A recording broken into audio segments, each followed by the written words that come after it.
estudos. Deuses demais. Quem está no trono do seu coração? Quem está no trono do seu coração? Eu peço para você abrir sua Bíblia lá em Deuteronômio capítulo 6, versículo 4.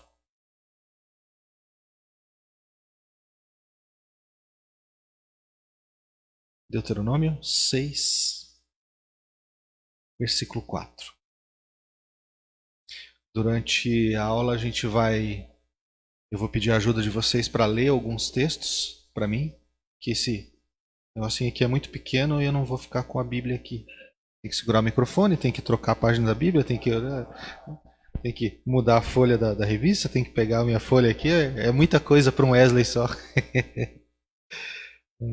Não, mas vocês vão me ajudar nos textos aí. Ó, Deuteronômio capítulo 6, versículo 4 diz assim: Ouve, Israel, o Senhor, nosso Deus, é o único Senhor. É um texto bastante conhecido. Ouve, ó Israel. Esse ouve, ó Israel, não é assim um negócio como, já escutou já ouviu aquela música do Projeto Sola? Ah, já ouvi. Não é simplesmente entrar pelos ouvidos, né? Aqui, o sentido do ouve, ó Israel, é uma questão de obediência. Então, quando está escrito ouve, ó Israel, ouve, ouça e obedeça. Ouça o que Deus está dizendo. Ouça o que o profeta ou o representante ou, enfim, a autoridade está falando, está trazendo a palavra de Deus. Ouça e obedeça. Deus, o Senhor nosso Deus, é o único Senhor. Então, Deus não é mais um entre outros deuses. Como em outros povos, né? Existe esse entendimento. Quando a gente vai lendo lá no Antigo Testamento, principalmente, a gente vai vendo que outras nações invadiram Israel, levaram o povo escravo, e daí tem até uns reis lá que proclamam lá uns decretos, né? Lá Daniel, por exemplo, né? O rei eu decreto aqui que o Deus de Daniel é o único Deus, e quem não se curvar diante do Deus de Daniel vai ser executado, ou quem blasfemar contra o Deus de Israel o Deus de Daniel vai ser executado. Mas não é que o rei lá ele se converteu. Não. É porque naquela nação já tinha um monte de deuses e ele estava adicionando, como se fosse possível, né? Adicionando o Deus de Israel em meio a tantos outros deuses que eles tinham lá. Quando a gente vem para o Novo Testamento, a gente vê que Paulo lá em Atenas, ele fica... Atenas era uma cidade, pelas descrições, Atenas era uma cidade muito bonita, com muitas maravilhas, né? E Paulo, ele estava lá e ele não estava prestando atenção. O que chamou a atenção dele não foram as belezas da cidade de Atenas. O que chamou a atenção dele foi a idolatria. Tinha muitos altares para muitos deuses. Aí a gente lê, né, que tinha um altar lá escrito assim, ao Deus desconhecido. Aí não tinha nenhuma imagem, tinha só altar, assim, uma plaquinha, ao Deus desconhecido. Então, o costume de outros povos é ter vários deuses. Então, se for mais um, não tem problema. É sempre bom, né? Sempre bom mais um. É o que se afirma. Um Deus a mais é sempre bom. Então, o Deus de Israel, ele não é mais um Deus entre outros deuses. Ele é o Deus. O único Deus vivo. O único Deus todo-poderoso. E esse Deus, ele impôs a Israel que o amasse, que o adorasse. É uma imposição. A gente falou um pouquinho de aliança aqui o mês passado, e a gente viu que a aliança, a gente fez um comparativo com o que a gente vê no Antigo Testamento, né? Um rei, um povo mais forte, guerreou, venceu um povo mais fraco, e daí aquele rei mais poderoso fez aliança com aquele rei mais fraquinho, né? Essa aliança, ela é uma aliança imposta pelo rei mais poderoso. O rei que é mais fraco, ele não tem direito de argumentação. A grosso modo, é mais ou menos, é isso que acontece com a aliança divina sobre os homens. Então Deus impõe a sua aliança, as suas condições aos homens, e a nós, ao ser humano, não compete questionar. A gente segue. Obviamente que isso implica em muitas outras coisas que não tem tempo para e nem está no assunto a gente conversar agora. Outra oportunidade, quem sabe, né? Então, por que eu falei isso, né? Deus, o Deus de Israel, é o único Deus e não mais um Deus entre outros. Olha só, embora exista somente um Deus, o Deus de Israel, é possível que o nosso coração, e é uma realidade, que o nosso coração se dirija à adoração a outros deuses. Idolatria, né? Prestamos culto a ídolos. E isso é algo que é natural ao ser humano. Então vamos lá. É possível, será? Isso que a gente vai estudar no decorrer desse ano nas aulas que eu vou estar aqui, permitindo Deus, eu vou estar aqui compartilhando com vocês. É possível, então, que pessoas adorem a outros deuses? É possível que o crente adore a outro Deus ou tenha ídolos? A gente vai conversar sobre isso. Todo ser humano, todos são adoradores. O ser humano é um ser adorador. Mas na tentativa de impor a ideia de que o homem não precisa da religião, isso vem de alguns séculos já, né? É trazida a ideia de quanto mais você adquire conhecimento, menos você precisa de religião. Tem até, a gente já conversou sobre isso aqui na igreja, né? Tem até aquela máxima, né? Ou você é inteligente ou você é religioso. Os dois não combinam. Né? Essa semana ainda alguém falou, né? Expressou aquela célebre frase: a ciência e a religião não são coisas diferentes. Não são. O Jackson acabou de falar aqui. Aonde que a ciência mais se desenvolveu? Em regiões onde o cristianismo cresceu. Dá uma olhada em países onde não tem o cristianismo, historicamente não houve a expansão do cristianismo, historicamente não houve crescimento rápido de ciência. Nós servimos ao Deus que fez todas as coisas e por isso nós temos o direito de perguntar e de pensar assim, opa, mas como que acontece? Como que chove? Por que chove? E Deus se agrada em responder grande parte dessas perguntas que a gente faz. Então, não é verdade que ciência e religião são coisas antagônicas. Até porque ciência trata de uma coisa e religião trata de outra. Mas a ciência, o desenvolvimento, o conhecimento do ser humano vem de Deus. É Deus que dá esse conhecimento ao ser humano. Então vamos caminhar mais um pouquinho aqui. O evolucionismo, ele diz, a gente aprende lá na escola, né?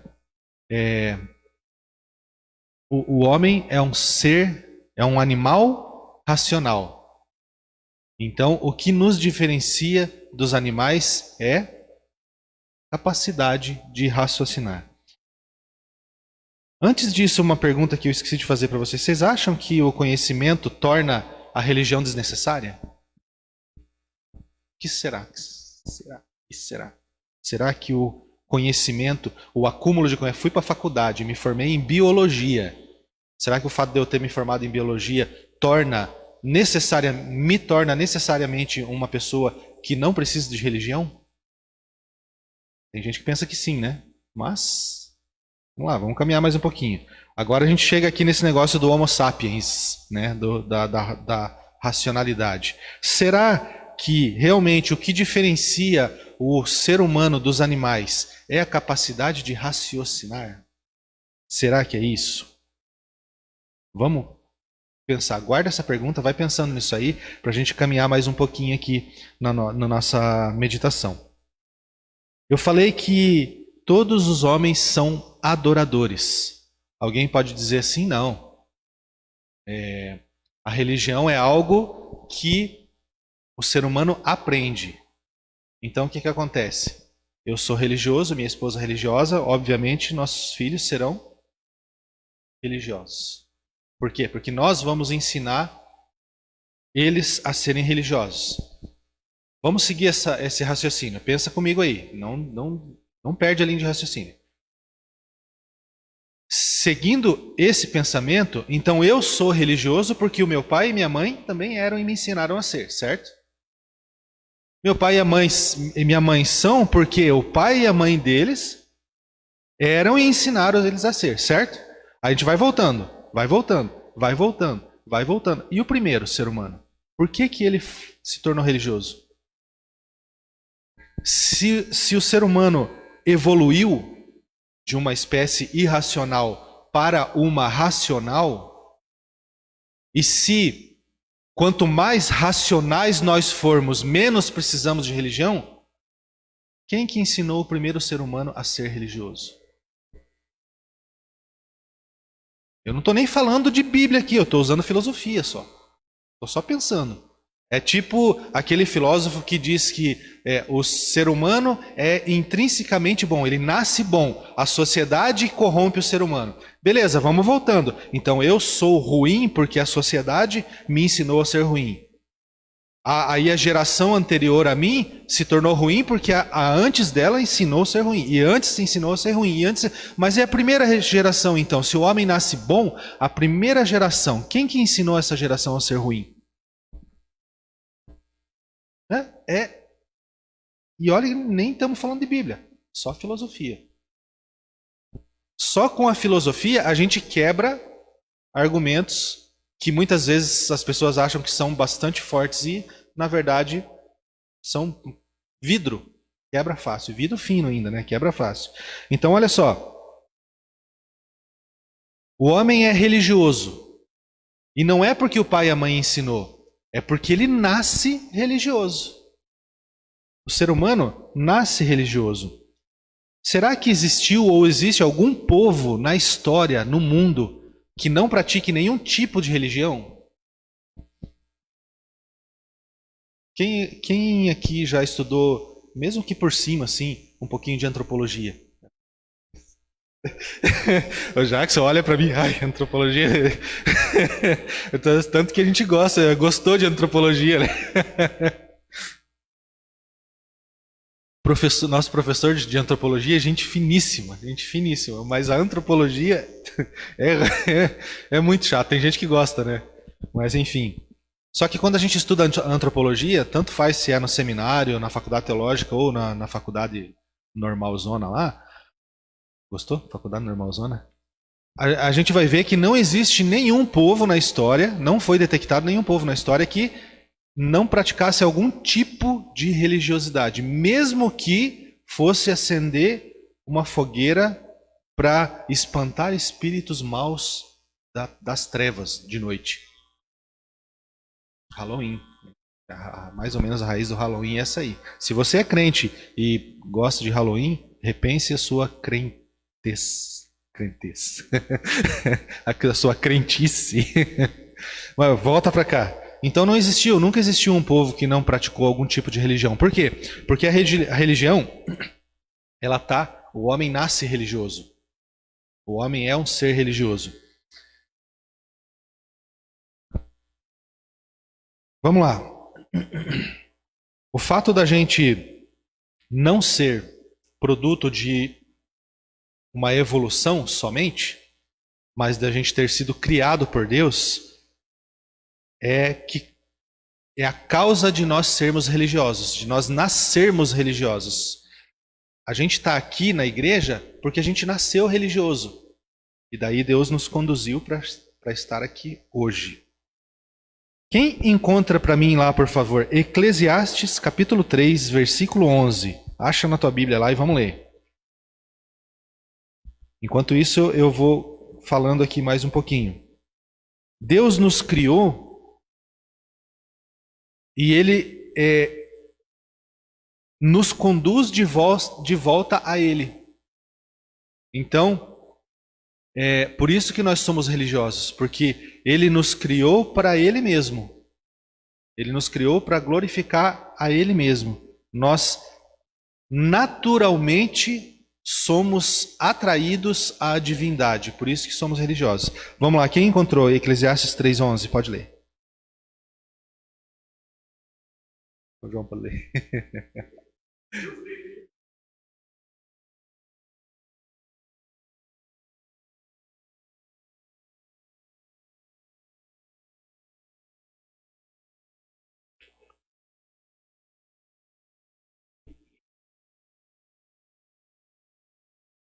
Isso. Olha que interessante, né? Também pôs a eternidade no coração do homem. Então, a nossa satisfação, a gente só consegue encontrar satisfação plena quando nos encontramos com o eterno. Não tem outro jeito. Somos religiosos. Assim, então, o homem é, desde o seu nascimento, naturalmente e completamente religioso. Para volta um pouquinho. Lembra lá do que a gente aprendeu na escola?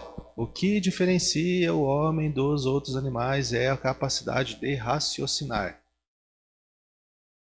Isso é ensinado na escola porque na escola é ensinado o evolucionismo. Tinha uma bactéria que virou um outro negócio que não era mais bactéria, que virou não sei o quê, que virou um peixe, que virou um sapo, que virou, tinha nadadeira que virou perna. Aí eu pensei em fazer uma experiência dessa com meus peixes lá, eu vi que eles iam morrer de fome, e não ia evoluir para outra coisa. E foi indo, e foi indo, foi indo, e chegou no ser humano. Não, Deus criou o ser humano já, né? Nós como somos assim.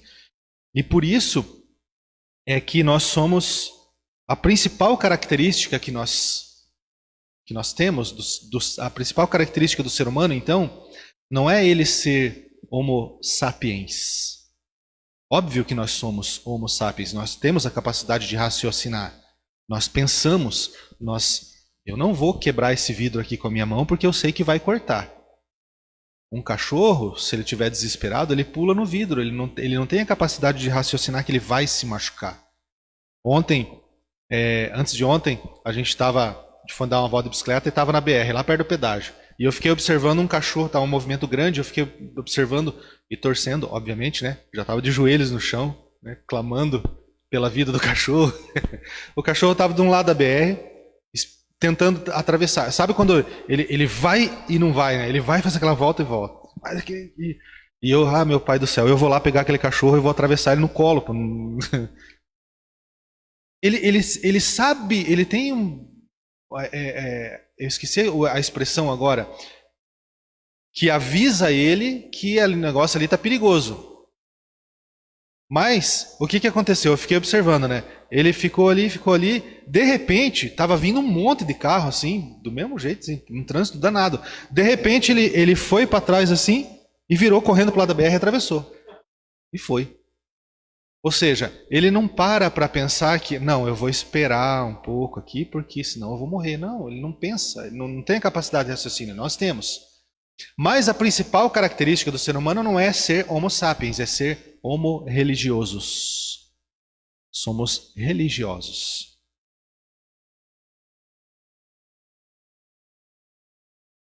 Aí, alguém de vocês aí vai perguntar para mim. Pergunta lá. Mas e o ateu? Aí, valeu, Jackson. Viu? É assim. E o ateu? O ateu não é religioso. Será? O ateu também é religioso, mas ele insiste em se convencer de que Deus não existe. É interessante isso. Não existe ninguém que é ateu por natureza. Se somos por natureza religiosos, não existe ninguém que é ateu por natureza. A pessoa precisa se convencer de que Deus não existe. Então ele arruma um monte de argumentos para se convencer e talvez convencer outras pessoas de que Deus não existe. O ateu, ele luta contra algo que está dentro dele, falando com ele, tá? Acusando a consciência dele.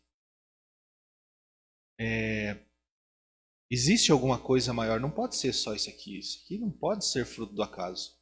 Não, mas eu vou me convencer que é fruto do acaso, porque é difícil pensar em algo transcendente. Se a gente fosse pensar aqui na origem disso, por que uma pessoa tenta se convencer que Deus não existe? A gente ia chegar lá no Éden, né? Tentativa, o anseio por autonomia. Eu não quero ser submisso a Deus. Eu quero autonomia. Por isso, um dos motivos de que as pessoas tentam se convencer e convencer a outros de que Deus não existe. É a luta contra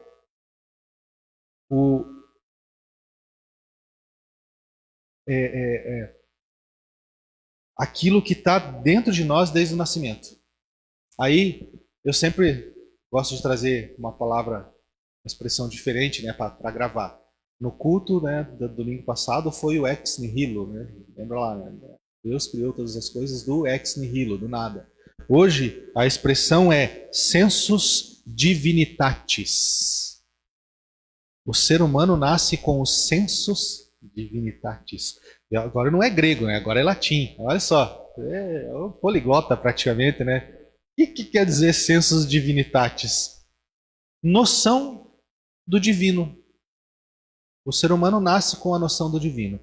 O ateísmo, a prática do ateísmo é lutar contra essa noção, se convencer que Deus não existe. Alguém encontra para mim lá Romanos capítulo 2, versículo 15.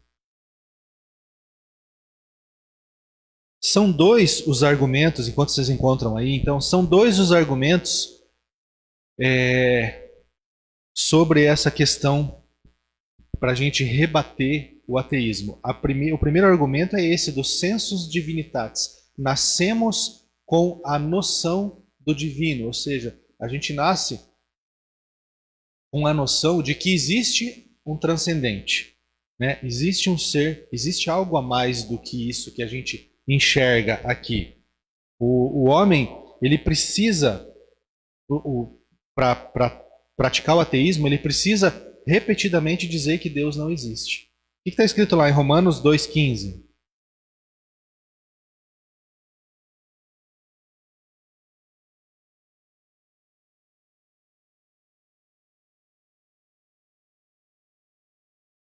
Isso aqui é o versículo que traz, que nos dá base para argumentar a respeito dos sensus divinitatis. Estes mostram a norma da lei gravada em seu coração. Lembra lá? Deus criou o ser humano e colocou a eternidade em seu coração. E agora aqui a gente vê que as pessoas, mesmo os céticos, eles mostram uma norma de lei gravada em seu coração. Rapidamente, para ver como que mesmo quem nega Deus, Deus não existe. Ele se apropria da moralidade divina na vida dele, na vida prática dele. Olha só, considere que você é ateu, você não acredita em Deus. Nós dois vamos disputar a mesma vaga de emprego, né? Eu e o Jackson, o pastor da Betel. Nós vamos, como se fosse necessário isso, né? Nós vamos disputar a vaga de emprego, porque pensa num salário bom, é um salário de pastor. Nossa, é uma coisa, né? Zoeiras à parte, né? Porque os que ficam ricos demais não são pastores de verdade, né? Eles se aproveitam das ovelhas. Voltando, então eu e o Jackson, nós somos ateus, mas estamos disputando a vaga de pastor. Gostou? Olha só. Mas nós não acreditamos em Deus. Então, o que eu penso assim? Rapaz, o Jackson estudou mais que eu. Quando chegar lá na entrevista de emprego, que forem perguntar para ele lá o que está escrito em Oséias, não fala um livro da Bíblia aí que a gente nunca lembra. Ó, nem lembro. Oi? Filemão dá pra lembrar ainda, né? Joel, Naum, né? Na minha Bíblia não tem Naum. Oi? Judas. Ué, mas como assim Judas? O traidor? Aí eu penso assim, rapaz, o Jackson sabe aqueles negócios lá, e daí quando perguntarem pra ele lá na entrevista de emprego, lá ele vai se dar melhor do que eu. Eu vou fazer, eu vou matar ele. Eu fico com a vaga do emprego. Pronto. Simples assim. A sobrevivência do mais... Quase isso. A sobrevivência do mais apto. Se fosse a sobrevivência do mais forte, o elefante era o rei da floresta e não o leão, né? A sobrevivência do mais apto. Uma vez eu argumentei isso conversando com um colega meu, aí eu falei pra ele, não, aí eu mato você. Aí falou, não, você não pode me matar. Eu falei, por que não? Não, porque matar é errado. Eu falei, quem disse? Tu não acredita em Deus? Mas o que é isso? É o cético se apropriando da moralidade cristã. É isso. Os céticos, eles se apropriam, eles negam a Deus, mas eles gostam muito da moralidade cristã. Por quê? Porque eu não posso te matar, eu não posso ir lá na tua casa, eu não posso pegar a chave do teu carro e dizer, não, esse carro é meu. Eu não posso entrar na tua casa, pegar o seu dinheiro, gastar, ir almoçar num restaurante chique hoje, domingo, né? Não sei nem se está aberto, mas com distanciamento social dá. O dinheiro está na tua casa, você disse que é teu, não, é meu o dinheiro. Aí você vai falar, não, mas é errado você ir lá, você vai estar roubando. Quem disse? Moralidade cristã. Céticos se apropriam da moralidade cristã apesar de negar a Deus. Sensus divinitatis. Vamos lá, vamos caminhar mais um pouquinho. O primeiro argumento é o do sensus divinitatis. O segundo argumento ele vem do fato de toda a criação ter sido feita para espelhar o Deus verdadeiro. Vamos lá, encontra lá para mim, Romanos 1, 19 a 21. Encontra? E leia. O Jackson estava com o script, né? Já está aberto ali. Romanos capítulo 1, versículo 19 a 21. Pode ler.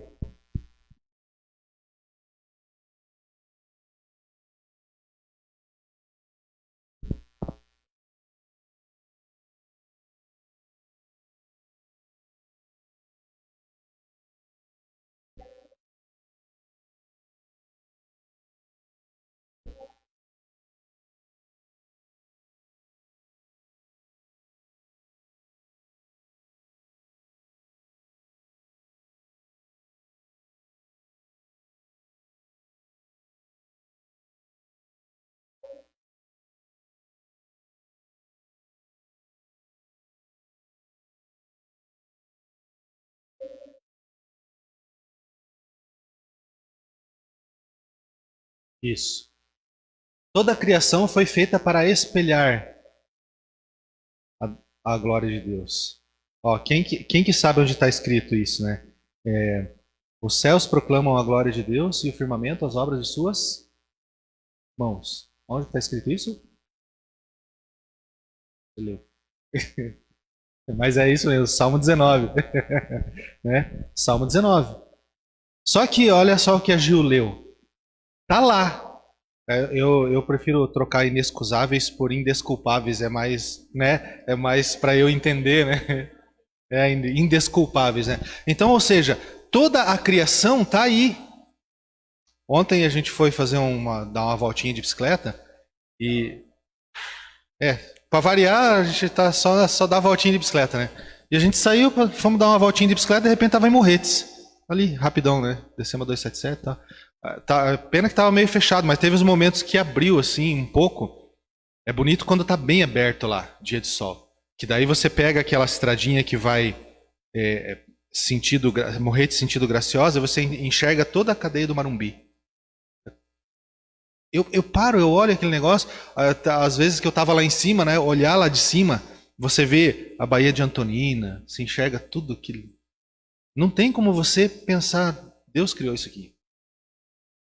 quando você está em outro morro, né, Morro do Canal, sei lá, que você enxerga Curitiba, Piraquara, 4 Barras, São José, não tem como você pensar, não tem como você não se lembrar que Deus criou aquilo ali. A natureza, a criação, reflete a glória de Deus. Está aí para todo mundo ver. Só que o ser humano, ele se nega a enxergar, a aceitar que é Deus que criou. E por isso ele é indesculpável. Por quê? Está aqui, ó. Você está vendo que existe um Deus. Mas você é indesculpável. Olha só, rapidão. Não estava muito no script, mas acho que é interessante. Salmo 14, versículo 1. Salmo 14, 1.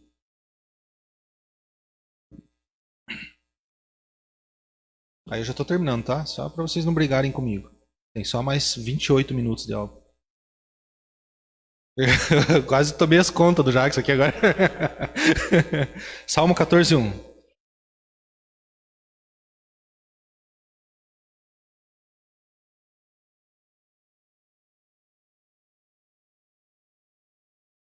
Isso. Diz o insensato aonde? No seu coração. Ele não tá dizendo para você, ó, não há Deus. Aonde que começa? Aonde que começa a idolatria ou o ateísmo? No coração. Diz o insensato no seu coração. Tem um outro texto que é bem interessante também. 10:4, Salmo 10:4. O que está escrito lá?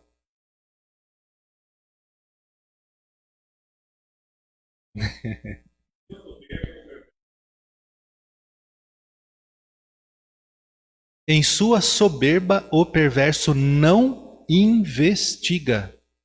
Tudo que ele pensa é que Deus não existe. Ou seja, eu não vou nem pensar nisso aí. Só que o fato de falar assim, eu não vou nem pensar sobre isso, é uma maneira de negar os sensus divinitatis que a gente falou agora há pouco. Percebe então que todos nós somos religiosos por natureza, mas o pecado atuou de tal forma no nosso coração que muitas vezes nós tentamos afastar. Agora tem um outro negócio que a gente precisa prestar atenção. A gente já viu tudo isso aqui, a gente já viu que Deus, o Deus de Israel, o nosso Deus, ele não é mais um Deus entre outros, ele é o único Deus. A gente falou aqui a respeito de que a nossa principal característica não é ser homo sapiens, mas homo religiosos. A gente falou aqui a respeito dos sensus divinitatis. A gente viu que durante a história, a antropologia estuda isso e traz essa informação. Não existiu e não existe nenhum povo que não pratique algum tipo de religião. E a gente não está falando de cristianismo somente, mas qualquer tipo de religião, por mais primitiva que ela seja. Quando eu digo primitiva, eu quero dizer assim, o cara colocou um toco lá e ele se prostra diante daquele toco, né? Ou ele adora o sol, a lua, enfim.